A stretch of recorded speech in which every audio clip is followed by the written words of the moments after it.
ईरानी missile हमले में Haifa शहर को बुरा हिरासत निशाना लगा। तेल साफ करने वाले कारखाने और बिजली पैदा करने वाले मराकज शदीद मुतासिर। कई मकामात पर आग भड़क उठी जिससे कीमती अमलाक को नुकसान पहुंचा। हमले के नतीजे में कम उज़ कम 5 अफराद जाँ बहक और मुतअद्दिद जख्मी हुए। हैफा इसराइल का तीसरा बड़ा शहर और वहाँ की बंदरगाह मुल्क की अहम तरीन बंदरगाहों में शुमार होती है।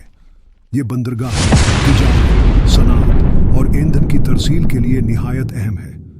इसीलिए ईरान ने उसे एक अहम फौजी और माशी हदफ के तौर पर निशाना बनाया।